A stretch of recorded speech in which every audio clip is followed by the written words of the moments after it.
kidding? Gaggle, dude. Now, I'm no Andrew Lang, but... Welcome to The Stiff Truth. I'm Bob West. I am pleased to present my good buddy and co-host, Scott Casanova. We have a very exciting show today. What fun to prep for. Are you ready for this one, Scott? I'm not only ready, I'm ready to beat somebody's fucking ass. You know what I mean? That's what I'm feeling like right now, my friend. But you're right. What an amazing week for research for this show, my friend. I mean, a lot of great music and a lot of great booze. I can't complain. I'm pleased as punch right now, buddy. Well, it's very interesting. So last week we, talked about the evolution of the hair metal, and it's always a little bit to call that metal, right? But it's what we have there is it brought back a lot of memories for me from my childhood, because that's what was hitting the radio, right? Yep. Was the hair metal song, but the real metal, yes. Excuse me. What you see behind us, this accurately depicts my childhood, more so for me, because this was so much fun. This was where my love for metal and music and guitar started here. Absolutely. So what fun to do the research for this show. Yeah, 100%. I'll take it, just piggybacking a little bit there. Not only my love for guitar, but also drums too. I think, revisiting this and just kind of going through this was not only very nostalgic for real metal, like you said. Let's just face it, 80s hair metal is like reinvented pop metal. You know what I mean? Where this is the real deal. So, God, what a fun time prepping for the show. I'm ready to get right into it, bud. But we've got some other stuff to talk about. We got some pretty important and exciting merch to talk about. Bob, I'll let you take this away. It's kind of your baby. We've had several stiffies hit us up for some shirts. Right now, we have a few different types of shirts that we have. If you would like a shirt and you'd like to sport the Stiff Truth swag, just let us know. I'll be more than happy to get you guys a shirt. Whoever wants one. Really, a one-time $20 donation on Patreon is enough for me to get you guys out a shirt. Obviously, I can't afford to shirt the nation, but if you want to contribute to the show, that's about the spot where really I'll just break even and get you your shirt, because we do appreciate you guys listening. Our merch isn't a way for us to make money yet. But for real, I'd love for you guys to have one if you're wanting one. So all of you that have hit me up or all that might be interested, just private message us, or send us an email or hit us up on Facebook, whatever. We'll discuss kind of the logistics of that and get you guys your shirt. Hashtag shirt the nation. I kind of like that, Bob, if you could do it. You know what I mean? And Bob's being a little bit modest here. There's what I want to say. There's probably a few different versions that we have, but I'll tell you what, man. The red on white make podcast great again. Jesus, that is just a dynamite shirt, Bob. It's some of your best work, my friend, and you've got a lot of great things in your catalog of work, and that one almost takes the cake. I'm really excited to wear that one and have the whole family wear it and sport it around town, actually. I appreciate that, and when I come up there, when we're able to do our show, believe me, I'll be bringing some Make Podcast Great Again shirts for the whole family. Merch fucking party. I love it, man. And get you a Stiff Truth trucker hat and with an American flag on the front. Oh, God, yes. I'm feeling good now. Absolutely, man. Well, hey, talking about feeling good, buddy, you sound a little bit better. I mean, why don't you give us a little quick bit better. I mean, you still look like shit, but that's kind of typical here. Tell us a little bit more about how you're feeling, bud. So you're saying I'm back to normal. That's yeah, good. That's good. I'm still, coughing up lung cheese, but it's getting better. When I laugh too hard, you guys probably see it because this fucker makes me laugh a lot. But I'll start coughing and have a little bit of a coughing fit, but I'll try to protect myself as much as I possibly can from that. Bob, I just want to interject real quick. I think it's really cute that you think it's lung cheese when we both know that a lot of that is semen. All right, let's just go ahead and put that out there. A lot of it. Most of it is.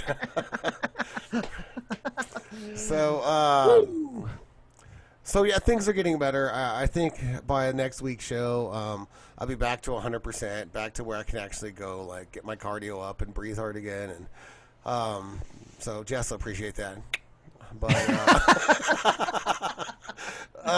and you know what? You might be able to walk up the stairs again, because I think you have like one of those little, like, I don't know what they're called, but they're for elderly people that have like staircase. it's like the old lady's chair in Poltergeist.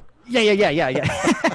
It's like, well, it like kind of hooks onto the wheelchair and kind of like rides it up the stairs so you don't have to. You've been in one of those for a little while now, and you're finally going to be able to get out of the chair, which is nice, you know? Yeah, and I had just made progress with my stairs and my health. Like, what the hell? All these setbacks all the time. I tell you what, it's hard to be healthy, right? I know. Oh, I mean, I wouldn't know it. I've heard from folks it's quite a task. I've heard from people that being healthy is a tough task. Personally, I don't know. If he dies, he dies. There we go. I don't know how many episodes that is in a row, but that again is Dolph Lundgren from Rocky IV. We got to tie them all back. Because there's some kids out there that don't know who that is, and this show is all about the kids. I'm glad you said that, Bob. And you have to remember that when you get a little bit, I guess, big-headed or sidetracked with things that are going on, stressed out, just reel it back, take a big step back, aerial view. It's always about the kids. I see it down there. That's nice. Look at those little kids. It's great stuff, man. So, you know who's not a kid? And that is Senor Michael Tyson. Have you seen this guy in the news?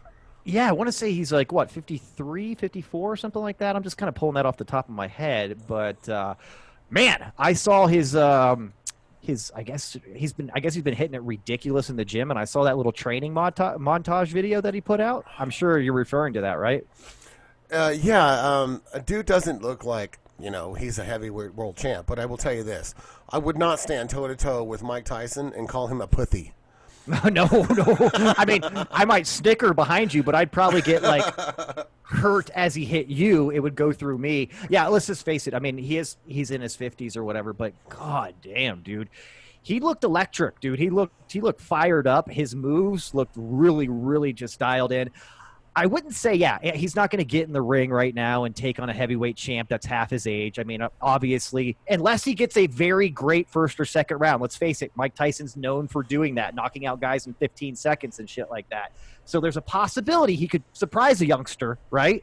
But he's not going to be able to go 12 rounds with a champ now. However, throw him in the octagon. I think he's going to tear some heads off in there. Remember what he did to Holyfield's ear. So he's doing a charity boxing event that's four rounds long. Do you know who that's with? Is that with Holyfield? I believe it is. I think it is too. If I don't know what pay-per-view that's going to be on. I doubt it's going to be on traditional pay-per-view. Maybe it is, but it would be smart to put it on YouTube. Sign me up. That's all I'm saying. Right. I need to see that.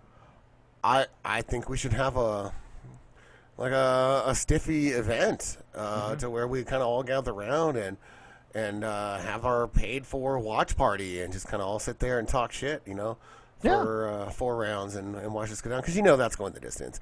2 50-year-old guys ain't going to knock each other out. But wouldn't it be fantastic if one of them did? Well, and it would be a sweet kind of revenge thing if Tyson took Holyfield out without, biting off a part of his body or anything like that, because he has yet to do so. So, interesting. Well, Tyson's always struggled with large, technically sound masters of the sweet science, right? He had a hard time with Holyfield. He had a hard time with Lewis. Both of those are really large guys with huge reaches that were technically sound. He's never really that guy. He was always like to get in there with the up and coming guys and the guys that were like knockout artists, and he can get in there and take advantage of their mistakes, right? So we'll see. I don't know. It'll be interesting to see how it goes. He's never really had a good time going up against Holyfield. But no, he hasn't. But I'll tell you what, I think we had talked about this when we were just kind of shooting the shit about this earlier this week. But, man, 2 of the best fucking boxing video games of our childhood with both of those guys, too. Did you ever play well, I know you played Mike Tyson's Punch-Out, but in the 90s on Sega Genesis was Evander Holyfield's boxing. Great games, man. Just knockout games. So I don't know why that's important for me to bring up, but for some reason I really like those video games. Okay? Yeah, I was always a fan of Knockout Kings. Remember that game? Oh, I do remember that game. In fact, I think I got blisters on both my thumbs playing that game. I don't know. I was up for a long time playing that game. I don't know what could have forced me to be up that long. But you remember. Nobody does. Nobody does. You're just naturally spirited as a young man. I didn't sleep very much for a few years. I hardly got any sleep last night. No, last year. It was. But yeah, Knockout King's definitely a fantastic game too. Definitely fantastic, man. Well, either way, highly anticipated. Can't wait to see it. Evander's 57. Oh shit! Yeah, wow, pushing 60. Still looks fantastic. I hope I look that good tomorrow. I mean, right. It's like I was going to say at 60, but I'll take 40. Yeah, right. It depends on how much you have to drink too. When you wake up, you could look 57 in the morning easily. I've done it to myself before. Get the spoons out of the freezer, throw them right here. Yeah, a funny story. Last night, I'm watching a documentary. I'm trying to, research for this show, and I specifically stopped drinking. Excuse me, because I was so excited about this show. I didn't want to be hungover. Bob's okay, everybody. Pardon me, guys. That was terrible. Brief intermission. We'll get there. We'll get through this together. We're all in this together. Absolutely. Good stuff, buddy. Well, I'll tell you, man. Elderly, not really elderly, but just aging, badass boxers getting back after it. That's just exciting stuff. Yeah, I'm always down to support the boxers. Yeah, me too. And honestly, I'm a huge fan of classic boxing, man. I know why it kind of died out a little bit and MMA took a front seat to it, but I'm not a huge MMA fan, dude. I'm just it's almost. Well, I want to say it like this real quick. Before you interrupt, hold on 1 second.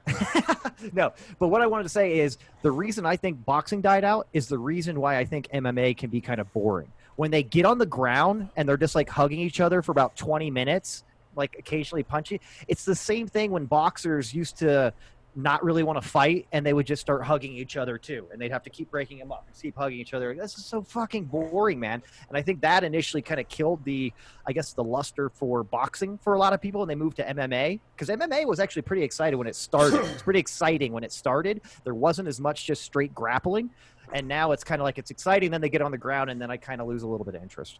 Yeah, and the thing about MMA that's always bothered me is it's in fact what intrigues everyone else, I think. I don't like the no-holds-barred thing. I don't like it when, a good striker gets in there and he the guy slips a jab and gets his arm, takes him to the ground, and gets him in the armbar, and the match is over. That's some pushy shit. I hate that. I hate a good fight going, and then someone messes around and they get in a leg bar, an arm bar, or something like that in the first 90 seconds or something, and the fight's over, and a fight didn't even happen. He got the guy to say uncle from fear of a tendon breaking. That's just, I hate that about MMA. Yeah, totally. So my big takeaway there is Bob likes his fighting like he likes his sex. He likes rules with a safe word, right? Yeah. No, I like no safe word. That's the thing. But you do like rules. There's got to be rules. Do not stick the finger in my ass unless I ask you to, right? There does have to be rules. That's a line in the sand. and striking above the waist is okay. It's absolutely good stuff. Well, speaking of supporting boxers. That was a reach, but I like it. I have an interesting... I was actually waiting for how you were going to transition there. I have an interesting experience with boxers and support that I want to bring up. My wife showed me this interesting little startup company a couple weeks ago, and caught my attention. They make boxers, among other things, but boxer briefs to be specific. They do correct? make boxer briefs, but the interesting about this company is they make, boxer briefs with a new design. Ooh, tell me more. They call it the ball hammock. Does that not sound extremely relaxing and comforting at the same time? I mean, it sounds like a tropical breeze, and your balls are just kind of tucked in and swinging a little bit. That's the first time that visualization actually made me happy. I like that. Yeah. So, Very happy pair of testes. I got a hold of them and ordered a couple of pairs, try them out because I was intrigued. I'm not as young as I once was. Comfort comes a little bit harder to get these days. So I wanted to try them. One of their ads was it'll social distance your balls from your thighs, and they got me there. Right there. You had me at balls away from thighs. So I did order some, and they came in. I was really excited to try them, and I do got to tell you, when I'm wearing those, I no longer have to look both ways to see who's got eyes on me and adjust my junk. There's no need for it. It's just comfortable all the time. Well, call me crazy. I kind of like that awkward adjust if I met somebody's eyes while I was doing it and I was looking around. Hey, how are you doing? It's like a game, right? It's a thrill-seeking adventure. Can I get caught in the ramen noodle aisle?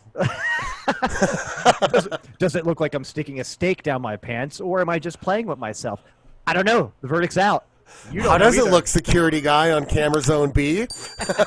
Especially when you look at me and I wink at you, too, at the same time. Does that throw you a loop? Yes. Yes, it does. Yes, it does. Is that Mans over there playing with himself? Oh, yes. So I was pleasantly surprised. Now, I will check back in after a few weeks, a few washes, and see how it goes, how they hold up with the new design. But so far, so good. And, Scott, I recommend them. I suggest you order a pair or two and try them out yourself. It's kind of a game changer. Well, I'll tell you what, I'm in sales, and if anybody knows anything about salespeople, they're the easiest people to sell. So I'm sold.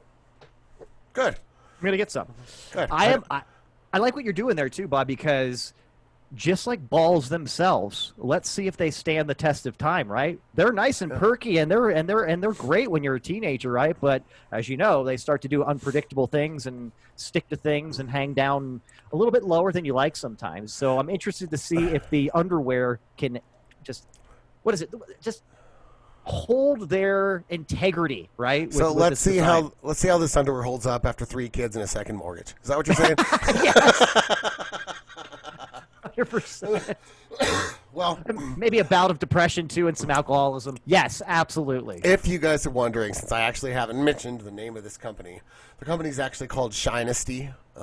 Shinesty.com. I'll throw it in the comments when we throw this video up on YouTube, in case you guys are trying to look for them and are curious about them. But I will tell you, I'm pushing 40. Here in a couple of months, I'll be 40. And at my age, I appreciate them. I think they're pretty awesome. Hey, anything to support probably the most important part of your anatomy at certain times, right? I mean, when you need to feel secure, sometimes you just put your hand on your balls. It happens, right? So if you've already got a helping hand down there, I see the benefit. I like it, Bob. So I think we can move on from the ball hammock now. Hey, let's jump right into a little bit about politics. All right, we haven't done that in a while. Yeah, just a little slice. Why not? I think we've kind of dropped this in before, Bob, but I'm not really impressed. I'm just going to say that when it's coming down to the wire here, I think we both know it's going to be Trump and Biden.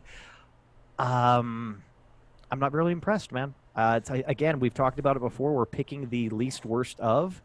And this time we got a real doozy. We've got 2 people that have mental problems, if you ask me. Bob, what are your thoughts? Well, so we've got one candidate that might not remember, and we've got another candidate that refuses to remember the actual version. Mm-hmm. So, again, I agree 100%. I'm really tired of picking the least worst of.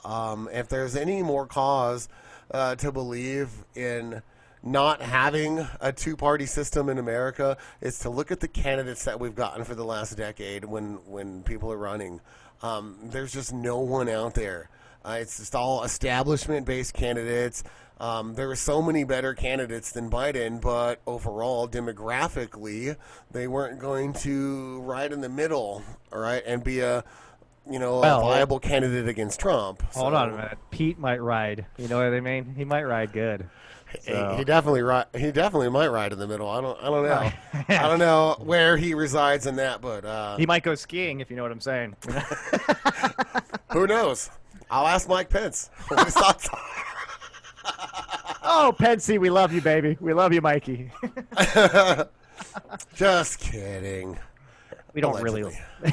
Just got to throw it in allegedly, and it's okay. Yeah, that's right. Well, you're 100% right on that. I mean, we've gone back and forth about this. I literally think,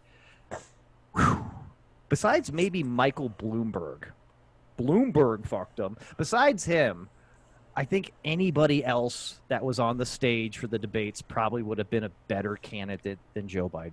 I can probably say that pretty confidently. Yeah, and it's funny too because probably the most viable candidate on the Democratic ticket was probably Klobuchar. She's moderate. She's pretty much the same platform as Biden, but there was no way in hell they were going to put another woman out there to see if she could beat Trump. And I'm sorry to say that, but it's just true. That's why she didn't win. That's why she didn't get the ticket. Plus, dude, if you saw her too, she didn't have, and I hate to say this, but she didn't have balls. I mean, when she got attacked, she would get that weird vibrato in her voice, like that nervous vibrato, almost like an old lady or just somebody really nervous. I noticed it too much. It kind of really made her lose credibility as anybody that like has any type of stand up for themselves ability. You know what I mean? She was a pushover, dude. So I mean, and the funniest thing is the person that had the most of that, the most machismo on that stage is probably Elizabeth Warren, but her fucking platform was terrible. So I mean, well, it was like Bernie 2.0, and Yeah. I'm better because I'm a sliced Native American and I'm a woman. But I'll tell you what, she didn't back down from anything, and like how she stood up to her questions and attacks is commendable. But again, the Democratic Party's not going to try, 2016 again. They're just not, and they're terrified of that. And then Bernie, he was just too far fucking on the social side, and again, too scared of that. And the Biden was the one that got the votes because Democrats in the primaries were fucking scared to put a candidate up there that was too radical, and it was more about who has the best shot at beating Trump, which is again, who's the least worst, than it was about who is the best candidate for what we believe in. Yeah, and I know we can sit here and break it down, but outside of Biden's connection to the Obama years, right? That's a big one for a lot of people. I mean, that gives him a lot of credibility. Whether or not it's valid or not, I'm not going to go. That's a different show. That's a totally different show. But he can ride the Obama era coattails, right? So he's going to get a large population of the not Native American, excuse me, that'd be Elizabeth Warren, but the African American community, right, is going to be overwhelming backing him just because, we talked about this before with South Carolina, but just because they can tie him to the greatness of the Obama era, right? Well, that, and there's no way in hell they're going to vote for this old Jewish guy. No. That was pretty clear when the primaries hit the Bible Belt. Exactly.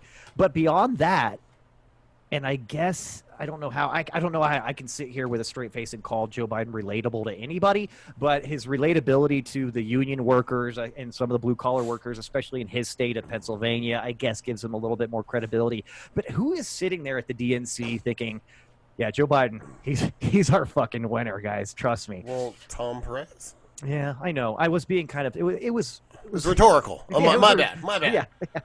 I'm just saying, I can't believe they sat there and drew up a playbook and said, yeah, Biden's our guy.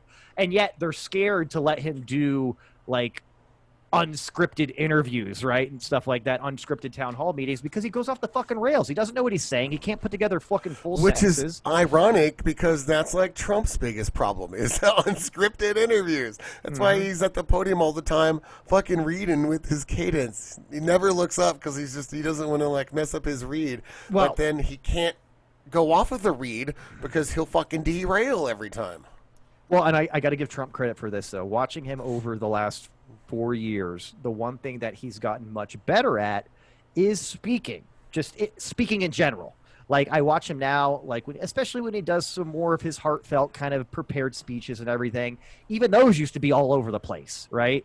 And we'd say words like bigly and just make up shit like that. Say tremendous like 10 times. Yeah, because apparently that's the only adjective in the world, but it's a great one.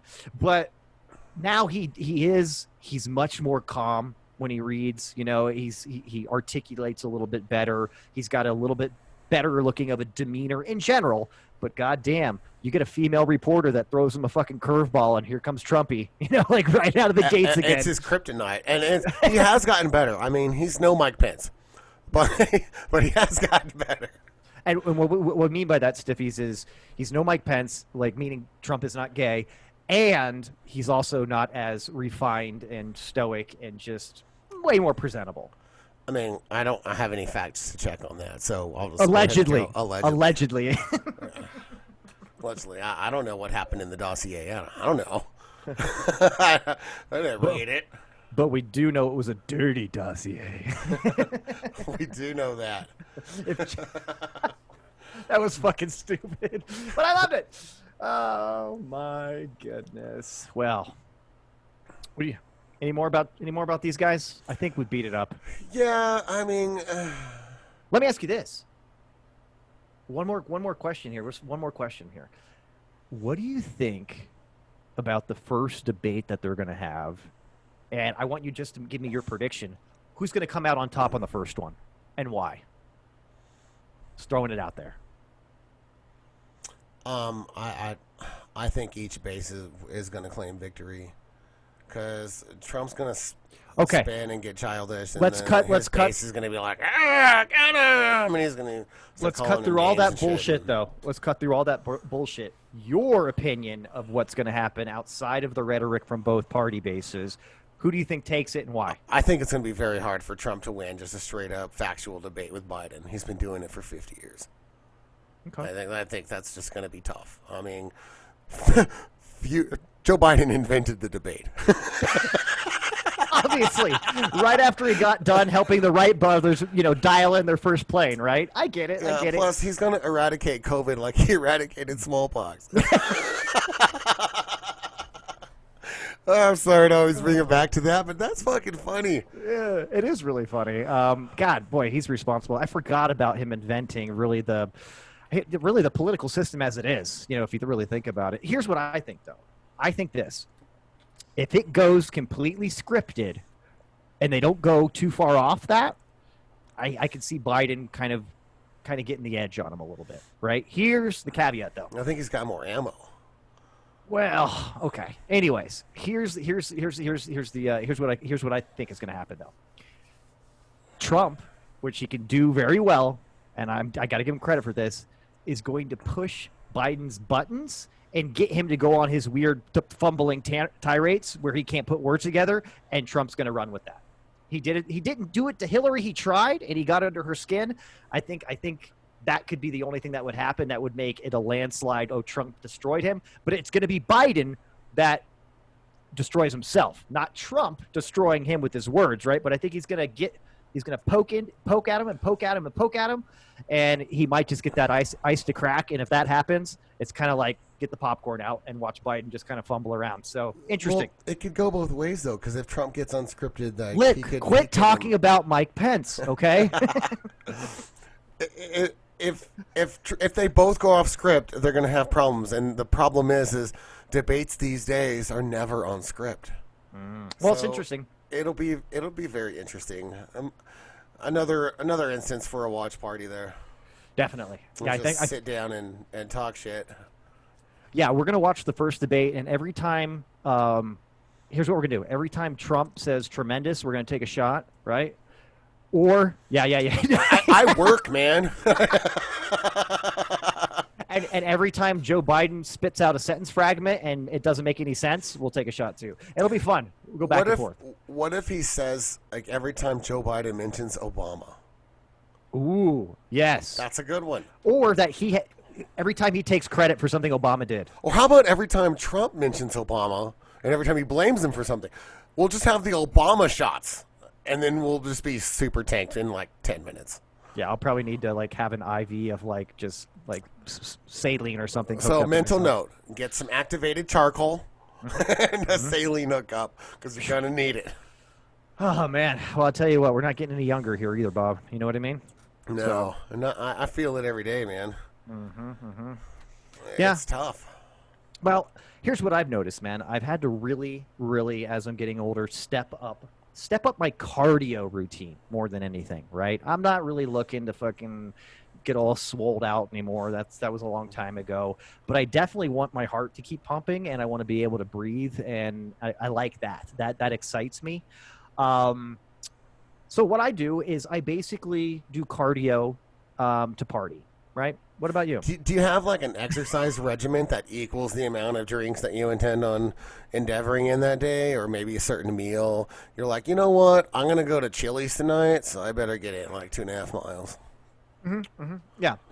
Everything has to be relative of what you're going to be doing later that day with your exercise routine. Me, standard routine, 2-mile run, and if I can do that every single day, I'm kind of doing whatever I want for the rest of the day. Now, when I'm eating, though, I do stick more to greens and chicken, fish, things like that. I don't try not to have too much red meat. I really try to cut out a lot of the bacon and save that for special occasions, because I know that my drinking lifestyle is already far enough unhealthy that I don't need to be incorporating it all into my food. So you're fish, chicken, and green vegetables so that you can drink. Yeah, fish, chicken, and green vegetables, and I pour booze all over the top of it, throw that in a pot, and boom, bam. That's my meal. Okay. What about you, man? That's good. Well, lately I've been doing nothing but coughing. Well, that's a pretty good exercise. I mean, your abs got to be really worked out. In fact, it's been my back. The back's been what's been crazy. But it's finally like recovered, so I haven't coughed enough that I can like actually like move around without hurting again. So that's good. I was playing a lot of basketball, but since I don't ever go to work anymore, I just kind of sit on my ass. So I think now that my lungs are starting to clear, I'm just going to have to change my routine, because I don't think I'm going back to work for another month or two. Yeah. But sometime this week, I intend on getting back into a normal regimen again. There you go. Well, and it's interesting to me. I don't know if you've been able to really pinpoint it, because I'm a little bit on the fence here. With your back hurting a lot, do you really think that's more about the coughing, or is that more of being the catcher with anal sex play? You know, I'd never thought about that. Yeah, I thought I'd highlight that, because for some reason, that much bending over, it can be a little bit of a strain on the lower back. I mean, this is just what I've heard from friends. I mean, it's what I've read on the internet. Shit. Stop it. Don't talk like that. Anyway. Bob's like, I'm not even going to answer that one. I'm moving right along to the next topic here. Hey, man, speaking of which, though, all kidding aside, we've been hunkered down at the house now for, what, over 8 weeks? I want to say over 8 weeks, a couple of months at least, right? For me, it was March 13th. March 13th was my last day. Right there. Right, yeah, it was normal. Yeah. So a couple months, and I mean, you have a little bit more dynamics here, right? You've got a, believe, 3-4-year-old? 3 almost 4-year-old. She'll be 3 almost 4-year-old, and a 13-year-old. 1 month she'll be 4. And a 13-year-old. And a 13-year-old. Okay. So you got a little bit more dynamics here we can dive into, but how'd you do with the homeschooling, my friend? School's almost out. So I thought I was doing really good until I'm like, show me your grades, boy. Okay, and I'm like, F, D, F, B, or a C in PE. I'm like, how do you get a C in PE? I like how you highlight that. You're like, fuck the F's and the D's. How do you get a C in PE? For real. So I got in there, and I'm like, have you really not been doing your work for a month? And so I like get all logged into school. It's funny because one of his teachers actually hit me up and was like, I'm concerned about daring. So I go and I talk to him, and I'm just like, hey, what in the actual fuck is going on with your school that your teacher is calling my cell phone to discuss you, right? And emailing me.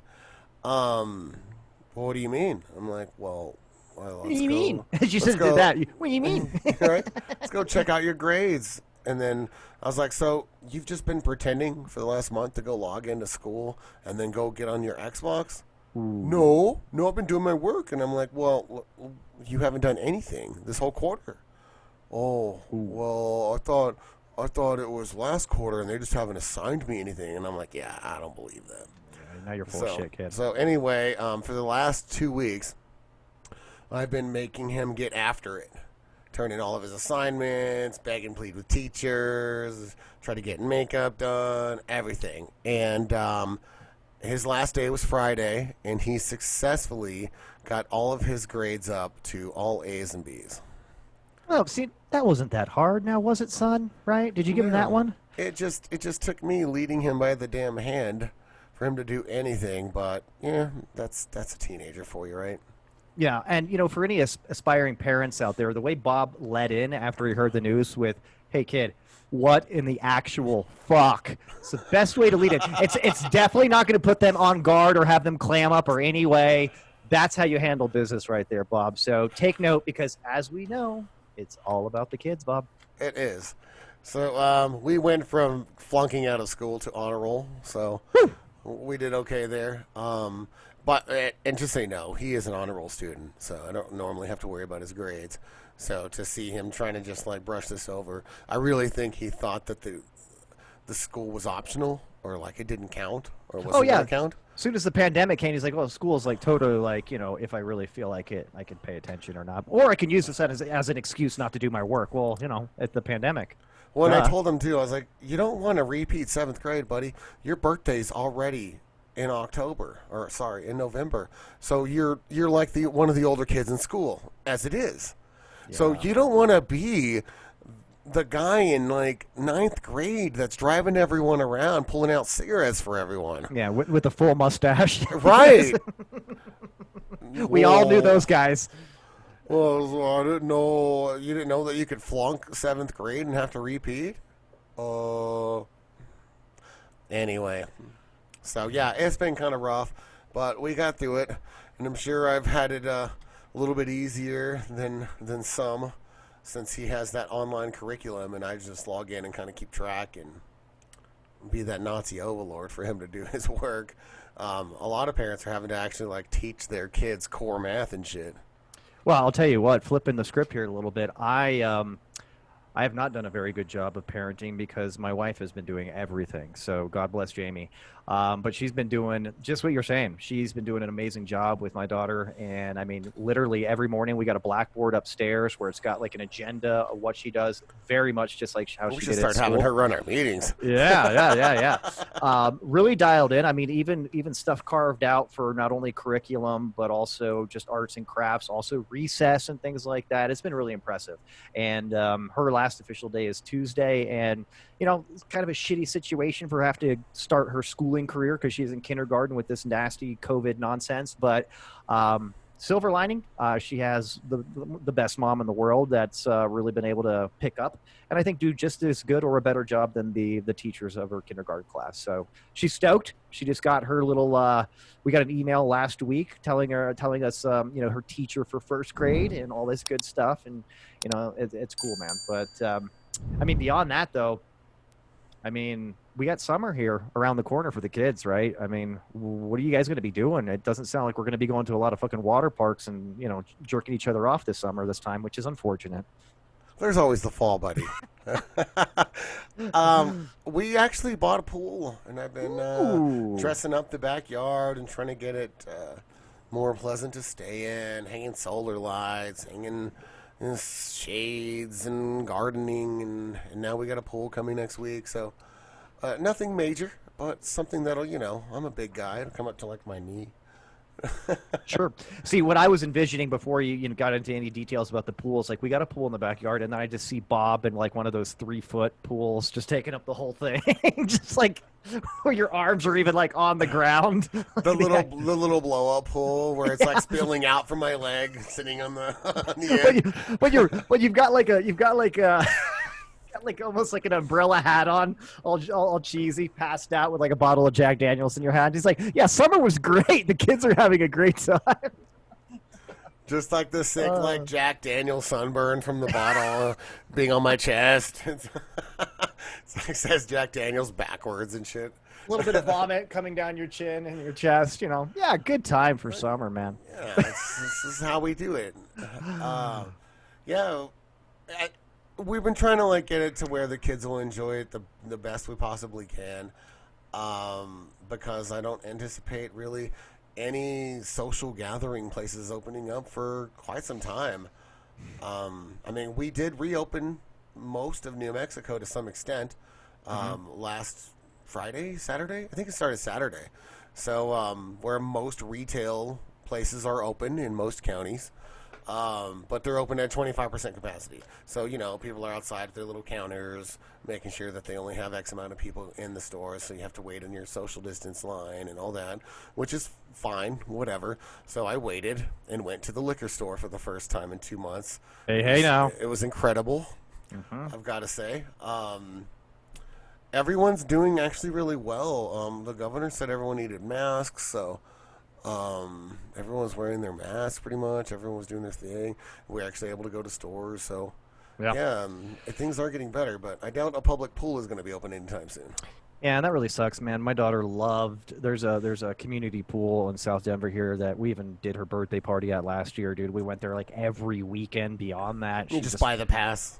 Yeah, she just had such a great time, man, and yeah, I think that's going to be kaput. It's interesting that you said something too. I was just thinking about it. It's like, you know, businesses now running at 25%, which God is really, I know that's nice that they're open and everything, but it kind of sucks because basically people are now going to be going into businesses when they're used to like really good service, and they're going to be getting the post office, you know, because that's usually where government agencies run at, usually around 25% of a normal private business. So that kind of sucks. I can see that already, you know, causing a little frustration with myself, but we'll see how things go. I mean, same thing kind of happening up here, man. I went to Costco the other day or this weekend, and there's a big plaza right next to it that has like a famous footwear, you know, like Old Navy, Best Buy, all these shit that was a fucking graveyard a couple weeks ago. There's cars, big sign says, yes, we're open on Best Buy. People were, you know, in, you know, Dress Bar and those other places getting shit. But again, parking lot was like about, you know, half full, you know what I mean, of what it normally looks. So people, again, you know, following the rules, and it's nice to see some of that commerce come back, though. It's refreshing to me to not have everything be a ghost town besides because, dude, businesses. No matter what your thoughts are about Trump and whose fault it is or who's to blame or who did it or whatever, I can tell you this: the economy in like last December, I haven't seen mall parking lots that full since like the 80s. Since I was a little kid, or maybe the early 90s, right? Yeah, it's been since Reagan times, right? Like, Seriously. And like the commerce is really pumping, and things are really going good. Again, like we've talked about why that happened on a different show. If you guys want to know, it was like episode 3 or 4 or something. Go back and watch again. Let's see how accurate Bob is. So I don't know. It was a few months ago. It's probably a test show before we ever started recording. Some hardcore stiffy goes back, listen to every single show. Like, they never fucking said that. Like, we did. So it does suck like that. This pandemic has hit in the way and the timing that it did hit, because we were really turning the corner. Sustainability, it's a different episode, but who knows? But we're right where we are at. It sucked, and now people are starting to open up, but then people are still scared. People are still like not wanting to go to the shoe store because their shoes are still good. And it's not because maybe they're scared, but they want to be responsible and saying, well, it's not a necessity, so I'm not going to go out and go shoe shopping right now because it's not. And you still have, so people are opening up, but that doesn't mean their revenue is going to get back to normal for who knows how long. Yeah. And some of this opening up and not getting revenue is going to kill small businesses and make them file Chapter 11 and shit.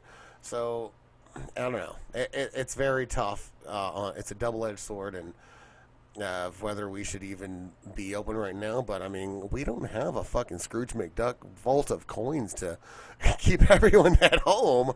Yeah.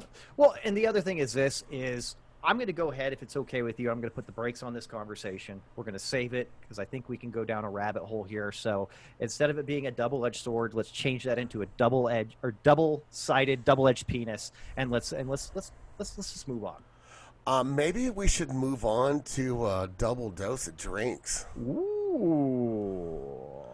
because I don't know about you, but we've got a good drink coming up, and I'd like to have one. Yeah, I'm pretty excited. I'm pretty excited about this. This coffee cup's empty, man. Yeah, well, it had Kahlua in it anyways, Bob. So. Oh, no, it was just straight vodka.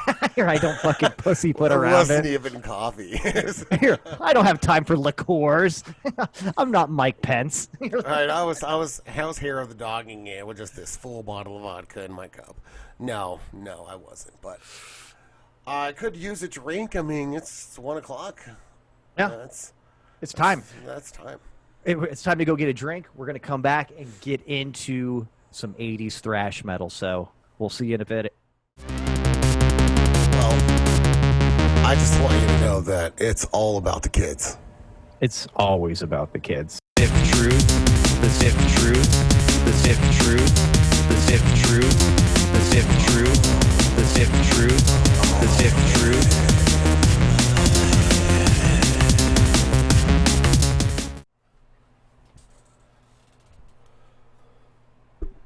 Hey there, guy. Hey, fella. How are you doing? Oh, you know, I'm doing pretty good. Went ahead and made me 2 drinks. Yeah, just in case. I figured you did. I did not because I actually had to really make my Long Island iced tea. Hey, I don't want to hear any bullshit. I don't know, what you're insinuating, sir, but I don't appreciate your tone. You know what I did, though, is I literally had it all mixed up in the shaker, like ready to go. And that way I just shaked it on the ice. Just a little bit of lemon in there, and then there we go. Well, let's stop being coy here, and let's deliver what today's stiff drink is. Oh, I thought you wanted me to take my pants off. That's a different show. Oh, well, joke's on you. My pants are already off. That's on our Camboys show. Yes, we are back in action here, and Bob, we've got... I don't know how I say this. This is not something I typically order anymore at the bar, but goddamn, when I turned 21, I had about 9 of these at the bar, and they used to be my favorite thing, but it was more of a younger thing for me. What about you? Yeah, and they're good. It's just that I prefer other drinks, and I'm going to go to the bar, you know, like a 15-year-old Scotch. Like, yeah, true. Right. Or but a 15-year-old boy, for that matter. Only in Cambodia, buddy. Hey, ask Pence. He's got a guy, all right? He's got a guy. That's all I'm going to say. So let's give it a little what's up? A glass here. Look at that. Look at this. Oh, boom, bam. So that is a Long Island iced tea. Yes, it is. Yeah, bottoms up. Yes. Now, that is delicious. It's insane how delicious that is.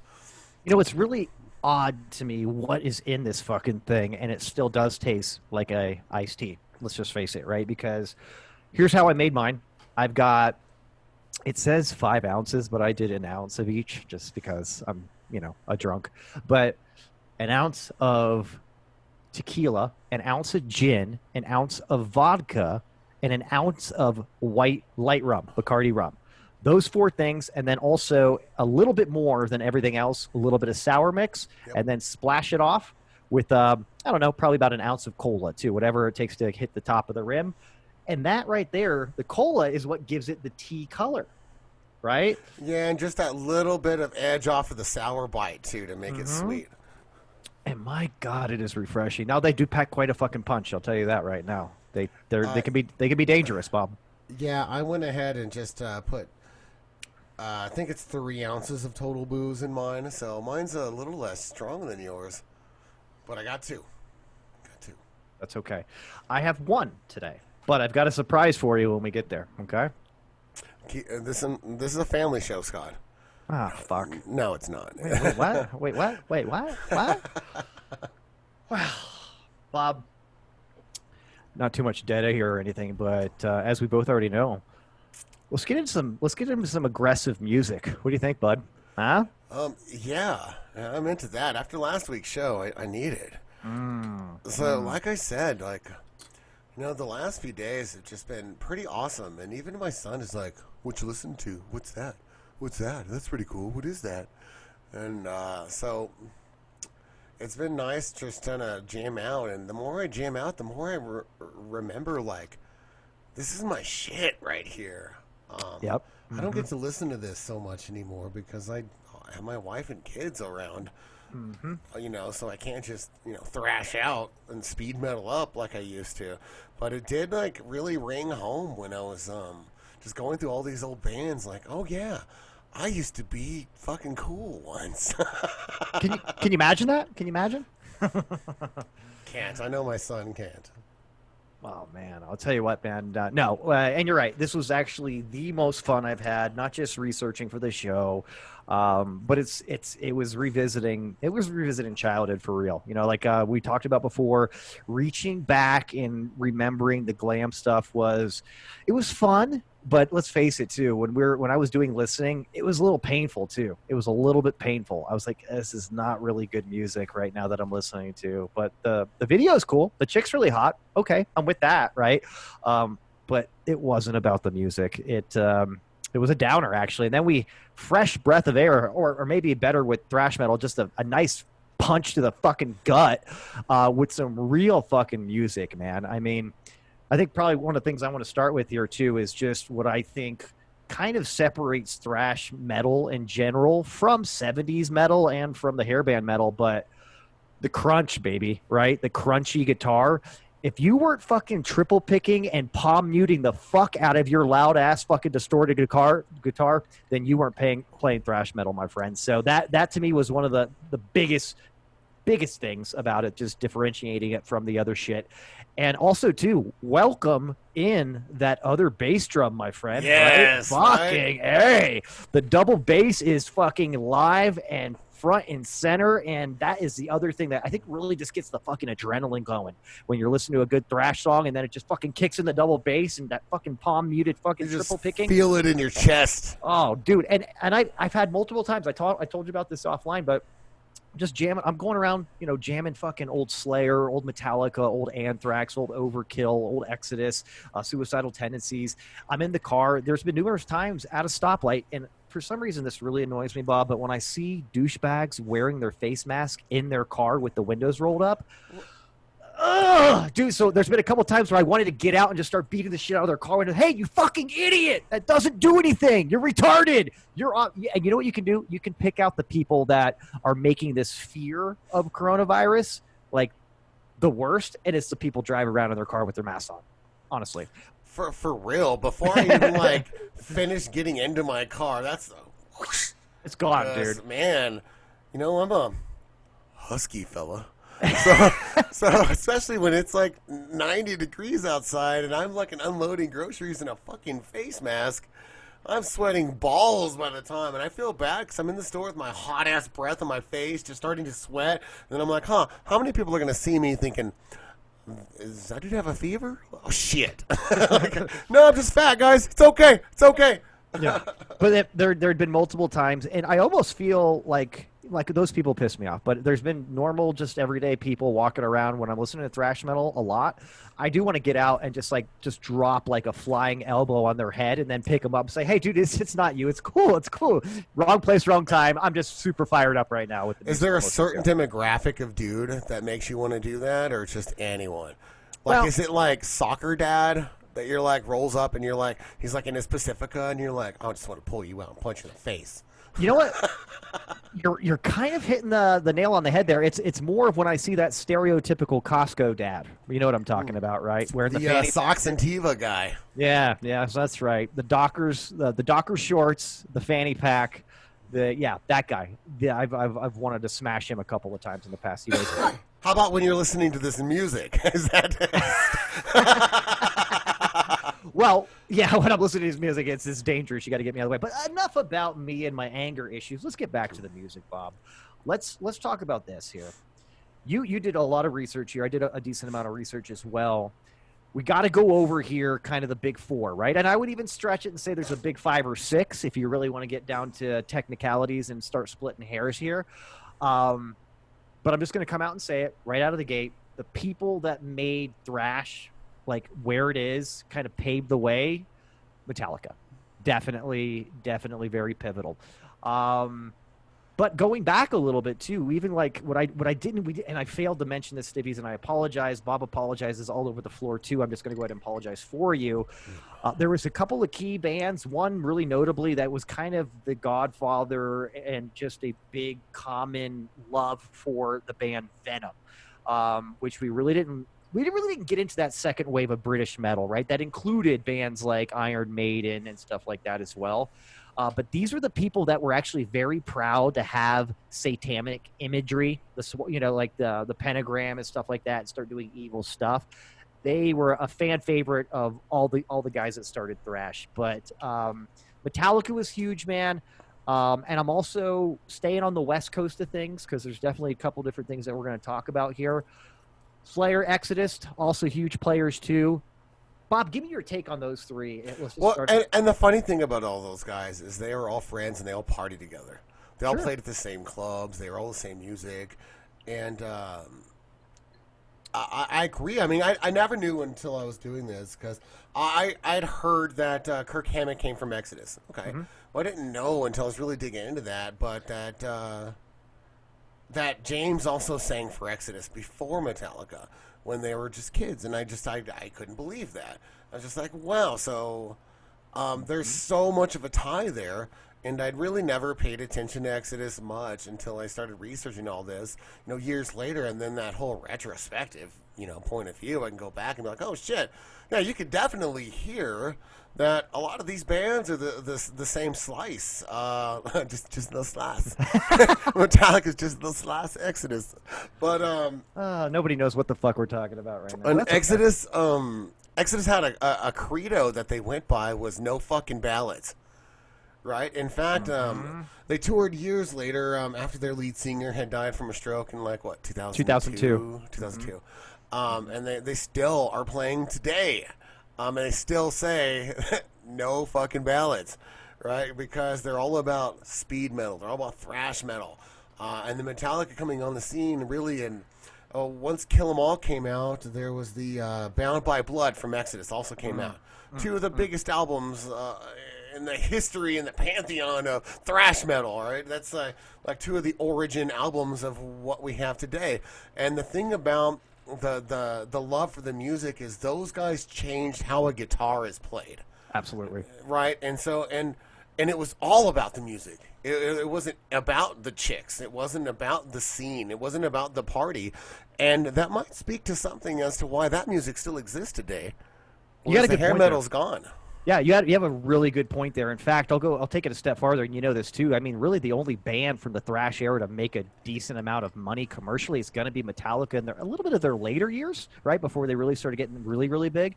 But yeah, these guys were bumming it because they didn't give a shit about any of that stuff, right? This was organically all about the fucking music and all about the fans and all about actually being better, faster, and just more outrageous than the glam guys too, right? Because let's face it. We could talk shit all day long about the glam guys, but there was definitely some resentment between the two groups because they wanted to actually put them in the hospital. Yeah. I mean, this is where I had to remember this doing some research there, but the word poser was first made very, very infamous by the thrash metal community, and who posers were douchebags wearing Motley Crue shirts and dressing like women, right? Now, these guys also were very upset because they would steal their girlfriends, but at the same time, I thought that was great. I totally forgot that poser came from this era, right? But that's how much they didn't like each other. I mean, I was like, you guys aren't even real metal fans. This is not even fucking real metal. This is, as I said before, this is remanufactured pop in the form of metal, which was just disgusting to them, right? So great stuff, man. And I got to point out a couple things about the bands on the West Coast too. And this is just my personal thoughts, kind of my own little stiff truth about each one. But Exodus, especially with Paul Bailoff was their that's singer. it. I remember. Exodus had what was unique to them out of the three, they had where they talked about the nastiest fucking killing and mutilation, and their lead singer was not a good singer by any means, but was the one that could get those people fired up. He was the epitome of thrash metal. If you look from a attitude, right, and persona, this guy was all about raging, and he would point out, like I think you mentioned before too, when we were talking about this, would point out people that were wearing Motley Crue shirts, kick his fucking ass. Let's get this fucking pit going now. Like that's when mosh pits really became a big thing too throughout this entire era. I really got to give it to Exodus for bringing in the filth and the hatred and just we're going to fuck shit up, right? Then you slide over to Slayer. This is really sweet to me because Slayer, you got to know this too, and we're going to talk about death metal. I think we've decided on another episode, but they're the ones that really got into more of the evil side of things. You know what I mean? So their lyrics are a little bit more about pure evil stuff and like bad things, of course, holocaustic type things, just really horrible things. And their imagery also reinforced that too. A lot of the pentagrams and the evil kind of hell awaits, right? South of heaven, everything is referencing fucking demonic shit, right? So that was their wheelhouse. And then let's just face it, Metallica came in and thrashed the heaviest, man. They were playing the heaviest, man. They were, God, man, when I was listening to fucking Kill 'Em All a few days ago, I forgot how much I fucking love that album, man, because it's not one that you think of right out of the gate. You want to put Master right there. You want to put Ride the Lightning. You want to put A Justice for All. But fucking A, dude, just so fucking fast, so good. And all three of these bands, dude, I think it was, I don't know if it was a mandatory or unwritten thing, but is there at least about 4 or 5 guitar solos in every song? I'm kind of thinking.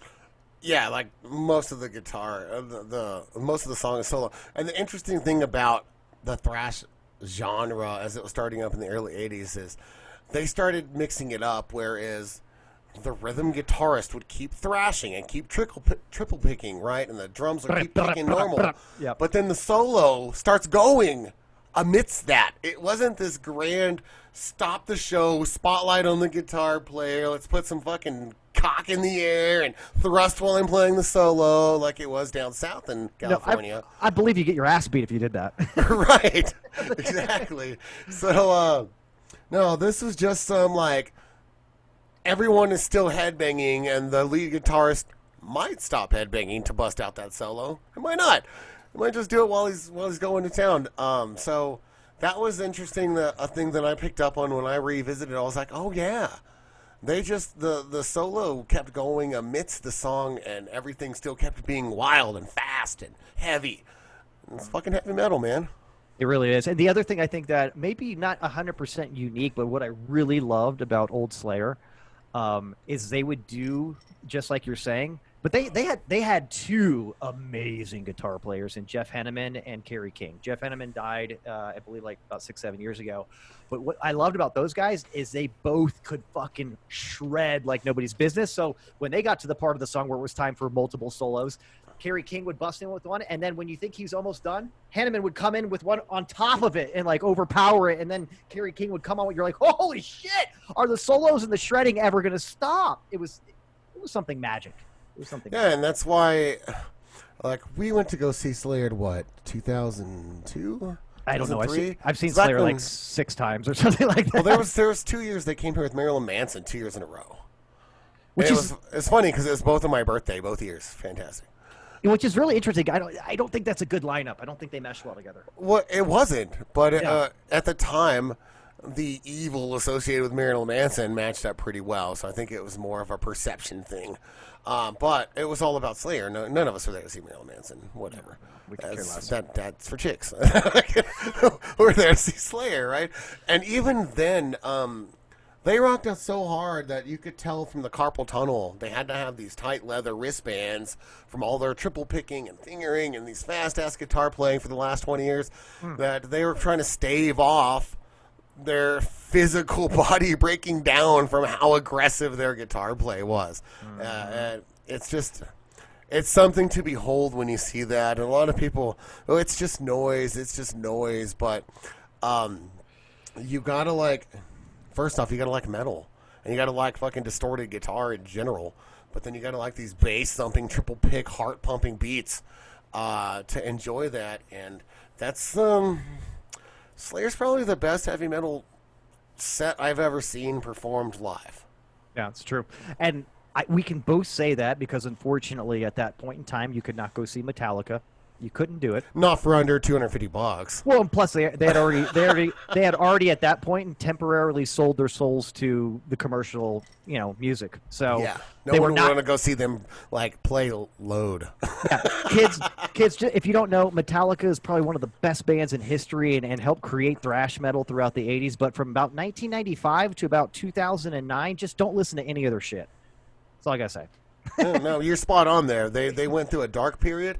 It was weird because it started with the Black Album, and then all of a sudden they cut their hair, came out with some weird soft rock shit, and like I didn't know, but like all of a sudden it was like fucking just under Nickelback. Wow! Now couldn't- that is a stiff truth right there. 90s Metallica is just right behind Nickelback. For real, it was pretty bad. But having said that, they've gone and totally redeemed themselves because their last album's pretty fucking hard. Oh, Hardwired is dirty as fuck. But getting back, Let's not get into that. Yeah, it's not yet. It's not yet. All right, so if you don't mind, I'm going to bounce over to the East Coast for a minute before we come back to LA because I think it's important the way the time went that we kind of do that. Is that okay with you? Are you all right with that? We Bob? can do whatever we want, man. This is your world. I'm just living in it. Hey, all right, baby. Well, hey, so that's the West Coast thrash right now. Let's not forget there was also an amazing few bands and really a little bit different of a sound coming out of New York at this time. And this really all revolves around a couple of key players. But just to back up a little bit here, just so people understand that maybe aren't too educated about this, where thrash music actually came from is from the hardcore scene. And if people aren't really familiar with that, it's really a bunch of suburban white kids that loved punk rock music, but wanted to give it more of a non-melodic, just more hardcore edge, right? So they thrashed on their guitars and everything, right? And metal heads picked up on that and really ran with it. So you really have the birth of bands like Anthrax, right? I think is the most notable. Overkill is another one that's really big out of the East Coast, but I think Anthrax probably takes the cake from that area. And it's interesting to me that opposed to the West Coast guys that were a little bit more about precision, you know what I mean, with their work, the guys on the East Coast were more about speed and thrash and just more in your face, so to speak, and not so much about the melody. And that, I think, is amazing, man. If you got a chance to dive into some Anthrax, some SOD, some Overkill and stuff like that, you can hear the difference. What's your take on this stuff, Bob? I'd forgotten how versatile Anthrax was, too. I was listening to their stuff, and I just, like, heard a song, and I was like, oh, yeah. That song was on like Tony Hawk back in the day. I was like, and it doesn't even sound like a metal band. You know, it sounded like almost like a rip rock, like a hip hop kind of metal beat. It's just I forgot that they were just kind of all over the map, but overall just fantastic musicians. Like true consummate professionals. And then let's be honest, it's not exactly what you think of when you think of thrash metals. It's like these classical trained musicians that understand music theory so well, but Anthrax was really unique like that. Yeah, no. And here's the cool thing about Anthrax. We go back to the big four, right? And I could sit here and say I could include a couple more in this thing called the big six even, but big four, you got Metallica, Megadeath, who we haven't even touched on yet. I'm gonna we haven't. We're just saving that. Yeah, I'm going to be really enjoying getting into that. And Dave Mustaine is such an asshole, but he has the right to be.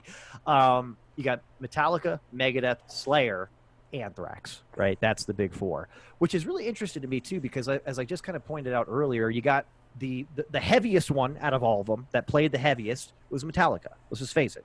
They were very good. You got Slayer. They were the evil ones, right? And that could layer guitar solos with their two badass fucking soloists. Then you got Exodus. Exodus is technically not part of the big four, so you got to throw them in there, dude. I think you really do, but whatever. Then you got them that's just more about the violence, right? The violence and ripping people apart and all that good shit, not having a good singer. Then here comes Anthrax, right? Not only influenced by hardcore punk and the hardcore scene of the early 80s and everything, but also they didn't take themselves very seriously, which was very refreshing too. Did you notice that? Like a lot of their pictures, they were wearing fucking hats, sideways hats, regular street clothing, not giving a fuck. Their lyrics are not rooted in evil, kind of stupid shit. It's more about having fun. I almost consider them like the party animals out of the big four. Plus, Joey Belladonna can sing. He's a trained singer, man. And out of all of the thrash bands, he's the only one with real singing chops. So that was also refreshing, too. I know I sent it to you probably multiple times, but if you listen to Indians, which is one of my favorite songs by Anthrax, dude, that guy's got some fucking pipes on him. So it's great to hear that blend of like a soft, like, you know, just dialed in professional singer with hardcore thrash metal, you know, fucking beneath it, dude. It was great. Yeah, and I was growing up. I was just always more of the West Coast thrash metal, and then I didn't know it at the time. I didn't know the difference. I didn't either. Bands. So the interesting thing, I think some of the most fun about all of this is going back now with like your subscription music service of whatever flavor you have. We all have one, right? Well, the show loves Apple Podcast, even though it doesn't really play. Apparently, we do because it's like our number one spot of. Shout out to my iPhone users. Shout out to my iPhone users. Get in there, guys. I appreciate the extra inch it gave you guys in your size of your dicks. So, but. Back in the day, though, when you listen to all this music, especially this genre of music, growing up in the late 80s and early 90s, this shit wasn't on the radio at all, and there was no music subscription. Kids, the internet didn't exist. Sorry to give that public service announcement, but we had to actually talk to each other, remember phone numbers, and go to the library to research shit. Do you remember when we had to get somebody to draw us up a fucking generic map to get to the party? Wow, that was tough. Yeah. Or like it was on someone's hand and they were too sweaty from doing whatever fucking barbiturates they were on or whatever, and it just melted everywhere. It's like, God, you shouldn't have done all that crank, you know. Before. So the interesting thing about all this music was, unless you had the record or the tape, there wasn't a whole lot of records then, but unless you had the tape, or somebody knew of it, like you just simply didn't hear of it unless you're from that region or that part of the country. Mm-hmm. But now going back, you get to just go down to your, if you like this, here's similar artist. And then you just like kind of go through and start listening. It's fantastic. Isn't that the best thing about technology, especially when we're doing this? I thought it was so great. I'm listening to Anthrax and so you might like Overkill, Death Angel. And so there's just like every other fucking thrash fan. You're like, yes, I might like that. Yes, I might like that. Yeah, no, it's great. Goddamn kids are spoiled these days. For real, they don't even understand what it was like back then. But had I have known about some of these other bands and been more exposed to them, I'd have been all about it. Like Testament's a great example personally. Oh, Jesus. If I would have had more access to their library of shit when I was like 15 years old, I would have been all about those guys. But I just didn't have access to it or didn't know about them. I'm not from San Francisco, right? Yeah. Well, that's a great point that you made there. Like, especially us as kids.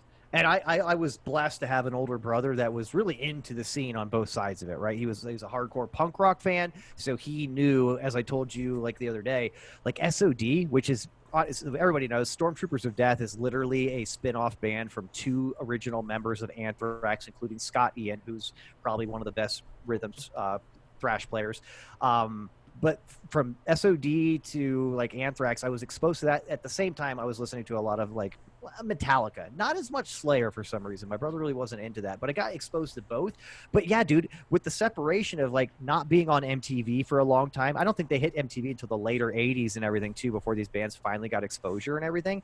You were pretty until Headbangers Ball. Yeah, exactly. Right. You were kind of set in your geographic location, right? So I think both of us were, or at this point, if we were both on the West Coast, were you in New Mexico, Texas at this time, right? Yeah, I was in Texas at this time, so naturally, Pantera. Yeah, right. Which we definitely will get into on the next episode a little bit more. But yeah, no, 100%. So you kind of got like a stick with your geography, which is really cool too.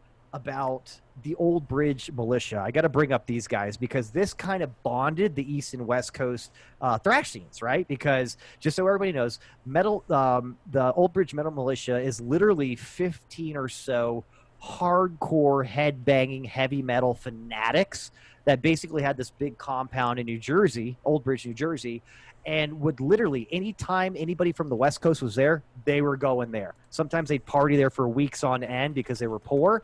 And these guys would literally host Metallica, Slayer, Exodus. They would be partying with the guys from Anthrax and the guys from fucking Overkill and everything. So all these guys got to mesh, and really, I think that really helped the genre push forward. You know what I mean? Because not only did they do their own amazing things separately, but then it kind of brought everybody together and gave everybody the ability to glean from each other, right? Which is really, really cool. Got to love those guys. They're still a nonprofit to this day, Bob, if you look them up.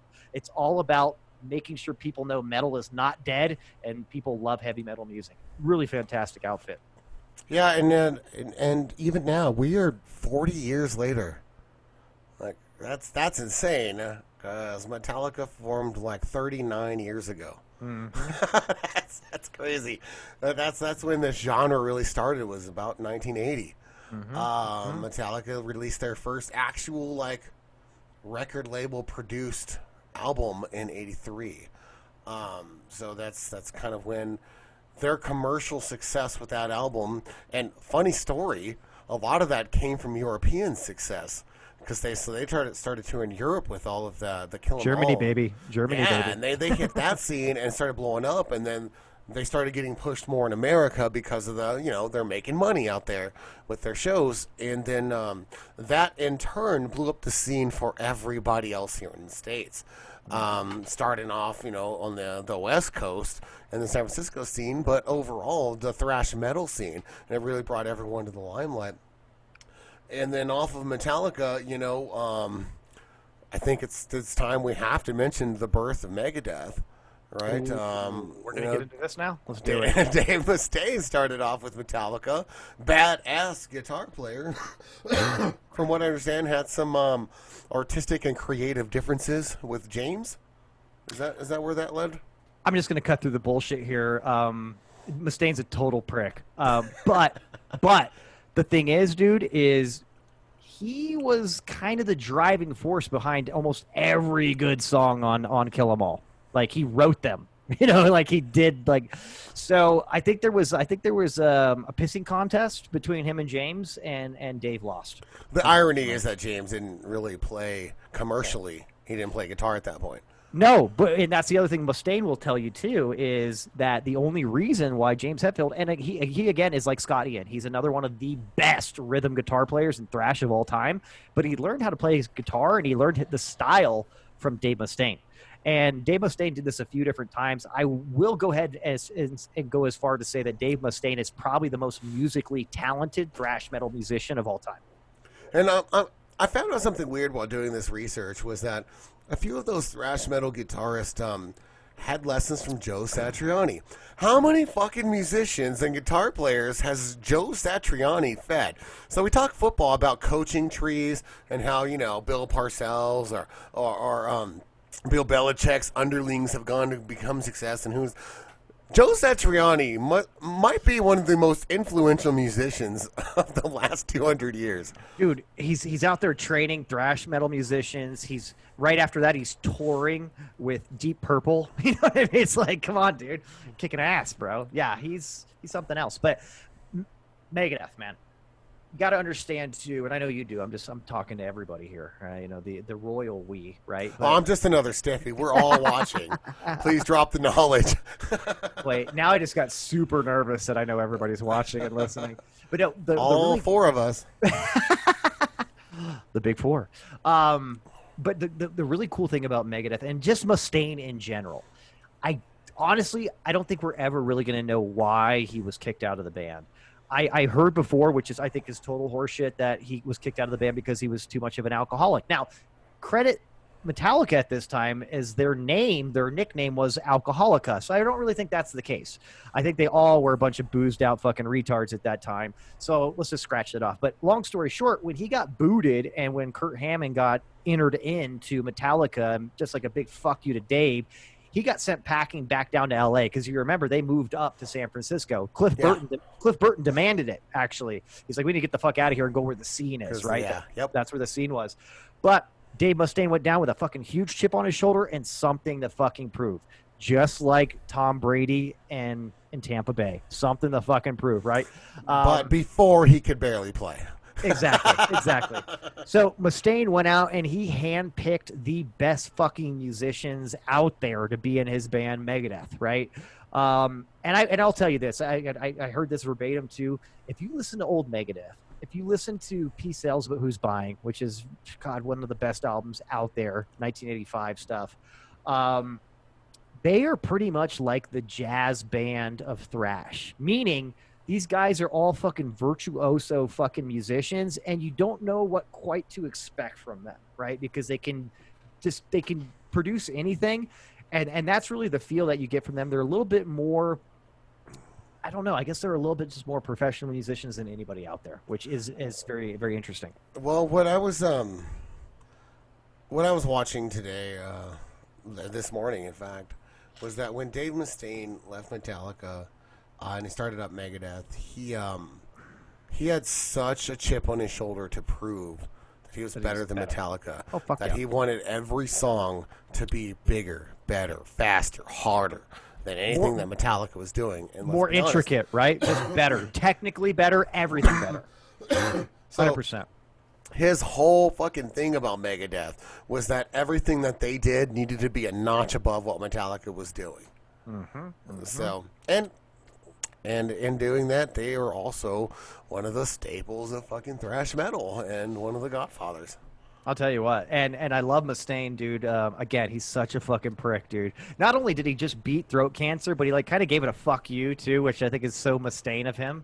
You know, it's like, yeah, cancer can't fucking take me down. I'm the fucking best in the world. He's like a cool Trump kind of attitude. You know what I mean? But no, he had mentioned something in one of the docs we were watching, dude, which I thought was really great. He's like, you know, I don't want to say this. It's going to sound pompous, but it's true. He's like, I was better and faster than Metallica when I was in Metallica. I was like, boom! It's like this guy just, you know, and that just highlights his motivation to get after them and just prove to himself and to everybody else that he was the best musician in Metallica, right? And outside of it too. Good stuff. And it worked out too because Megadeth had incredible success, right? And Metallica wouldn't be Metallica unless Dave Mustaine left the way that we know Metallica. So it really did all work out. Well, here's the other thing too, Bob. I do have to kind of highlight that they never sold out. So if you want to stand the test of time, Megadeth was popping out amazing albums like Countdown to Extinction in 1991, Euthanasia. Good album. Remember Euthanasia from 1994? Another great album, dude. Cryptic Writings from 1999, I believe, or 97 is another really good one, dude. Euthanasia is the one where he's hanging up babies upside down on the clothesline on the album cover. It's a great one, dude. It's a great one. But they kept popping out fucking amazing albums all the way until today. They just came out with an album last year. So if you want to really talk about who stood the test of time, I think Megadeth has a leg up on Metallica. I was just checking. I thought they'd won the Grammy that year for Best Metal. They were nominated for Symphony of Destruction. Oh, what a great fucking album too, man. Yeah. And Sweating Bullets, what a fun song that was. Hello, me. It's me again. It's been nice talking to myself. Yeah, no, Megadeth's fantastic. He definitely doesn't have the best voice, but it works for the music though, which has always been really great about them. Yeah, and then like you said earlier, I think you hit the nail on the head. For like 20 years, Metallica sucked fucking ass. Yeah, they really. I mean, they were good at musicians and they played like their good shit, but they weren't releasing anything that their fans enjoyed. And the reason they got fucking famous, they were releasing all this weird shit, man. Garbage is what you mean to say. Yeah, absolutely. It really sucks because growing up, Metallica was my favorite band. Absolutely my favorite band. And when the Black Album came out, I couldn't see it at the time because of how old I was. I couldn't see the forest through the trees. I was like, oh, this album's really good because of the commercial success. They get a lot of radio play with Enter Sandman or what have you. Nothing else matters. Yeah. But when you actually compare the albums to their previous 4 albums, you're like, oh, you guys are fucking kind of cruising on into Wuss Rock here a little bit. And then by the time like Load and Reload came out, they had fully transitioned into like Soccer Dad rock. Yeah, it's Costco Dad rock. I mean, at the end of the day, you're right though, because and that's really what fucking sucks about the Black Album. I'm not gonna discredit the Black Album; it's still a good album. However, in every single song, there's slices, little slices, just a little slice. but there's slices of super played out commercial feel, right? And it really has a lot to do with the producer. I'm going to call him out. Mr. Bob Rock is a shitty fucking commercial bullshit producer. And that's the first time they hooked up with him. And it was kind of the beginning of the end. Like The Unforgiven is a great fucking song, dude. The video is awesome. Enter Sandman's a great fucking song. There's some great songs on there, but they're a little bit lackluster. It's an album made for MTV. Yeah, exactly right. It came out, what, 1991, Almost right? every song had a fucking video for it, right? For MTV. Yeah, and the time it came out is really at the pinnacle of MTV's success and influence on the music industry, right? There's a really long time, we talked about this a little bit in the last episode, but with 80s hair metal and bands like Van Halen and stuff like that, and bands later 80s like Metallica and some of this thrash, they were not only tearing up finally the airwaves and getting a little bit of radio play with some of this stuff, but they were all over MTV. So that was a huge springboard for these guys. And it was still when you could watch MTV and see music videos. Now, kids, music television used to actually be music television, not just like 16 and pregnant or whatever the fuck. Yeah, I don't even know, man. It's unwatchable anymore because I don't subscribe. Yeah, I don't subscribe to MTV. I haven't watched it in like probably 15 years, dude, to be honest with you. So. Yeah, no, if they still had Headbangers Ball, I'd probably find a way to have MTV. I'd get in there for sure. Now, I'm just going to go ahead and scoot my way back to L.A. for a minute, if you don't mind. I got to mention one more person. One more. Get in there. Suicidal tendencies, my friend. Oh, Suicidal. Yeah. Suicidal. Not only... And I wanted to kind of talk about them last because what they did is really unique out of all the bands, right? And that's why I want to say if there's a big 6, it includes Exodus, it includes Suicidal Tendencies. Those are the 2 ones that I would add. And the big reason is this. When I talked about going back to the East Coast and like how that hardcore punk rock scene really influenced like Anthrax, Overkill, other bands like that, that's Suicidal. Suicidal is almost borderline a hardcore punk band that evolved into being thrash metal, right? Which I thought was really, really awesome of them. They're based out of LA too. And the other thing that's I gotta emphasize about them that is stand out of this whole thing is, let's face it, thrash metal and metal in general up until this point is a Caucasian fucking sport. Okay. It's just a bunch of white guys or guys that or pretty privileged or what have you, right? This is the first band out of everybody that's got somebody of color, and I believe there's black dude in the band that plays the guitar, and the lead singer is, I believe he's part Hispanic. I'm not quite sure, but this is a band that's got a little bit more ethnic flavor in it that were still hardcore as fuck, and took that audience to the next level and kind of helped combine and blend the fan base of thrash and hardcore punk, which I think they need to be mentioned because of that. Well, another thing that we need to mention is, while we still have time, is how the traditional death metal became, hit the scene in the 80s. Now, it started, we hit it on a little bit of last show about how 2 shows ago, about how Black Sabbath started being a little bit evil, a little bit enticing, a little bit of discourse with the church folks, right? Getting headlines that way. Hey, Bob. That was my surprise for you.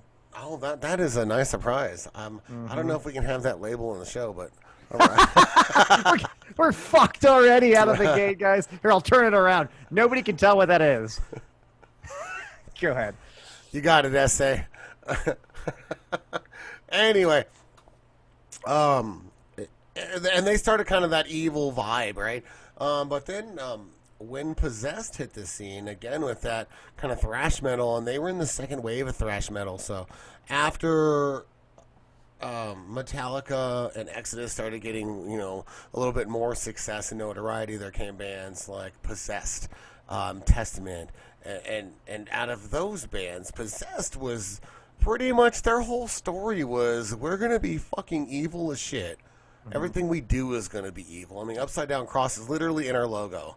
And we're gonna make that our niche, and we're gonna see who wants to listen to that, and then that here becomes like evil satanic fucking death metal.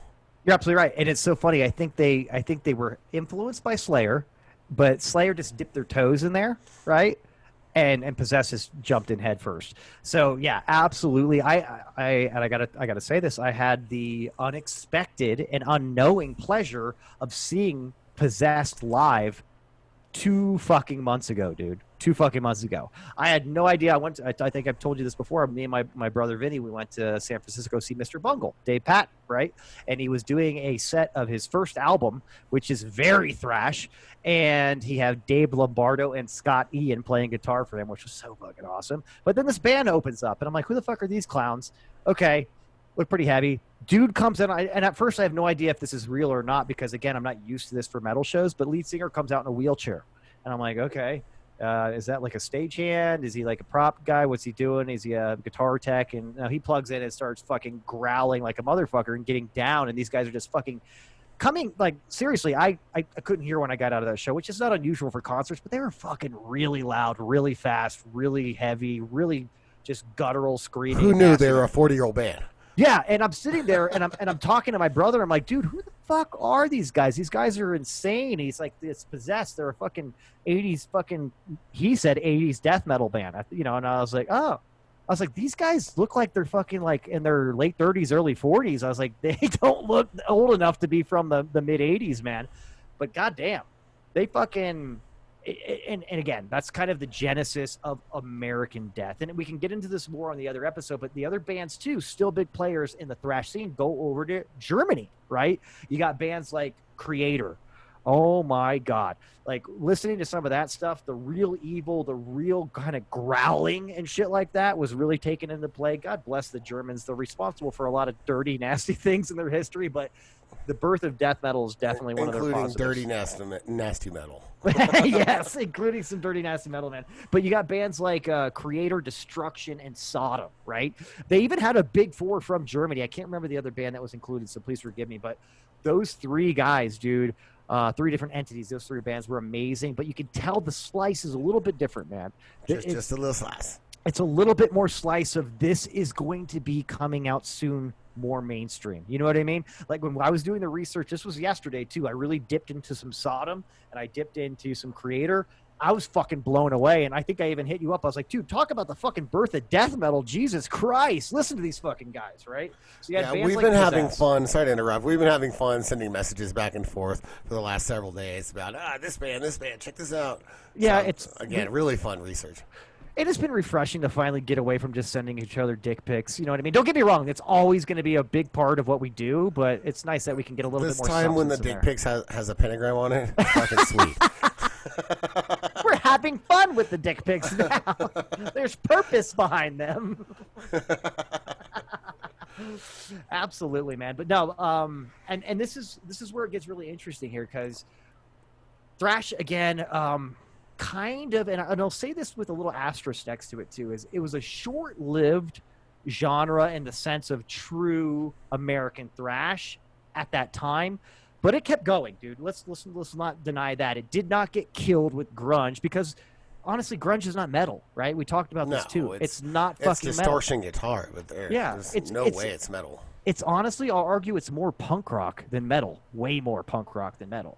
But it didn't get killed like 80s hair bands did. It actually evolved and took a front seat to 90s metal with bands like Pantera leading the charge and Sepultura and stuff like that. But 80s thrash in general, such a fucking great scene, man. This is really, like we talked about before, headbanging started, right? This is when people really started breaking their fucking necks at shows, dude.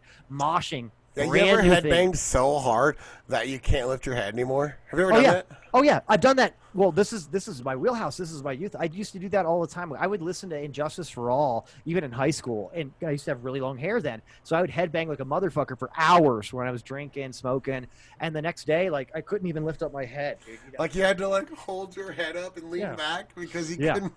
You're so tired from headbanging. Yeah, I've been there too. I got to imagine what that did to my brain too, like shaking it around so much, like fucking just getting down. Who knows? But maybe that's the way, the reason why I am, this way. But who knows? Maybe it helped. Maybe it did help. I don't know. But I will say this though, because it was a pivotal thing. I want to bring it up though. There was kind of a big of 80s thrash the way it was. There was a big last hurrah, right? And it came out. It was a tour in the very early 90s, right? And this was kind of the last scene. But Clash of the Titans was an amazing tour. I wish we would have been old enough again. If we could just be a little bit older for some of these things, it would have been amazing. But this was a tour that kicked off European leg first, but then an American leg to 1991. And I gotta read this too, just because I don't remember all of it. But you've got right here, guys: Slayer, Megadeath, Testament, Suicidal Tendencies. Then on the American leg, Death Angel actually got in a horrible accident and they couldn't make it, so they had to enlist a brand new no-name band that's not even thrash. Alice in Chains opened up for them, which was very interesting. When I was watching the documentary, there was so many people throwing shit at them and just screaming for Slayer that it was kind of probably really fun for Slayer for a little bit to have that taste. It's like the old Sesame Street thing. Like one of these things is not like the other. Seriously. But what a great fucking tour, dude. But this was the last time, and it was really like a world tour. So Thrash had finally made it, but they were almost on their way out. Because very shortly after, if you guys remember, 1991, pretty big year for music in general, but this is where we get the paradigm shift and things start shifting to alternative rock and grunge and things like that. And there's not so much of a focus on thrash or heavy metal or even glam metal for that point. Hey. Yeah, but thrash metal led to the birth of other things, which we'll talk about in our series. Without thrash, we wouldn't have one of our favorite genres of nu metal. That's right. Right. And don't get it wrong, too. The fucking thrash metal guys hated what they called rap metal. And I just got to correct you on that. Not everybody that does nu metal, NU metal, is fucking Limp Bizkit. There's actually some fantastic bands in there, most notably Deftones, Korn. Okay, I'm just going to name those two guys. Yeah, Nine Inch Nails is considered in that genre. I don't put them in that at all either, but I can see by the timing of everything. Yeah, I understand. But I think it's because there was no genre for Nine Inch Nails. No, they were kind of always their own thing. But he was kind of always his own thing. True, but some of the coolest metal out there from the 90s was actually in the late 90s under the tag nu metal, and which wouldn't have been there without all this thrash metal kind of spurring the influences for some of these younger artists later on. But we'll talk about that more in the next couple of episodes. Yeah, and I got to leave you with one thing. They're so upset, a lot of these thrash metal and 80s rockers, about nu metal and about rap metal. But Anthrax, if you didn't do "I'm the Man" and you didn't do a song with Run DM or with Public Enemy, maybe this wouldn't have happened so quickly, guys. Yeah, Anthrax kind of started it. They really did. They did a great parody, pretty much, of rap music in the 80s, which I thought was phenomenal, but it ended up being very, very popular commercially. So I was listening to "I'm the Man" this morning, and Jess says, "Is this the Beastie Boys?" For real. What is it? I love that too. He's like, so you could all just suck our. It's like, what does it say? Private parts located in the lower abdominal region. Like this is funny shit, man. But anyways, thrash metal. Fuck yeah. Yeah, thrash metal will always be, close to the vest. That's kind of it's my musical influence. Even throughout high school, it was always about, I'm going to play a football game. I'm going to go listen to fucking Ride the Lightning before I go out there. Yep. Thrash metal is just a huge part of my life and a lot of my friends' lives growing up that I literally wouldn't be the same person that I am today without thrash metal. Oh, dude, 100%. I'll leave you with this too. I don't think I listened to it for years, but I was on a plane, and this was when I was a teenager. I was on a plane and I got a brand new Walkman, kids. Walkman. Nice. Yeah. Got a brand new Walkman, and the first thing I did is I threw in, as the plane's taking off, I threw in Injustice for All and just let Blackened start, right? Just let that intro start, and I got fucking goosebumps, dude, when that kicked in. I was like, oh man, this is my shit. This is my shit. So God bless you, Thrash Metal, for both spawning me and Bob's love and interest for heavy metal music. I think I'm not going out on a limb there when I speak for you. No, not at all. In fact, a lot of our bonding was done with this genre when we were younger. That and gay sex. But anyways. Yeah, that helps. Well, hey, Bob, you know what? This has been a really, really fun one here. I think we might close it out here now. I do want to give one shout out to... Actually, you know what, Bob? Please, go ahead.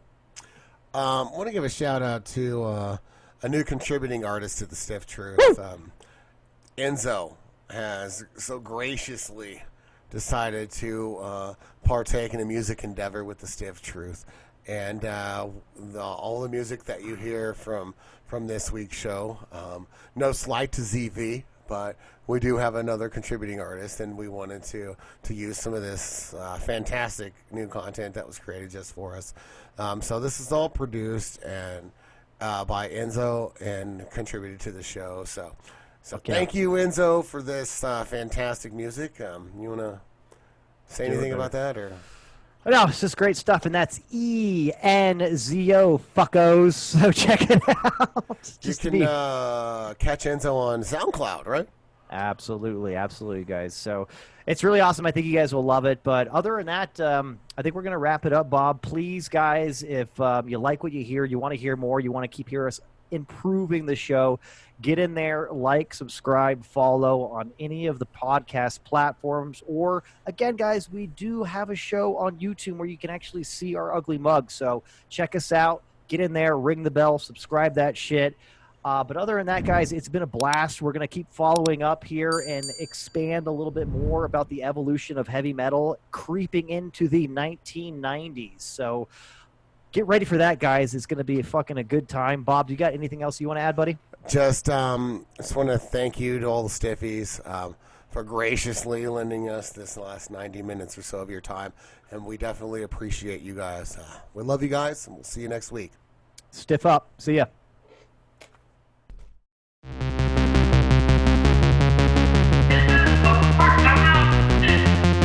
No, Mom, I'm not going to do it. No. That's refreshing. Gaggle. Now, I'm no Andrew Lang, but...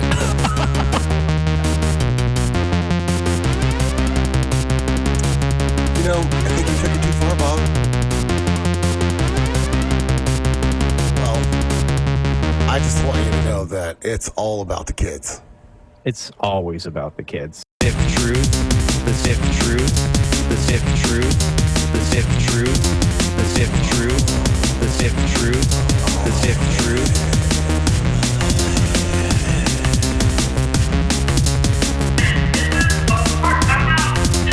I'm Scott Casanova, Mr. Bob West. How we doing, buddy?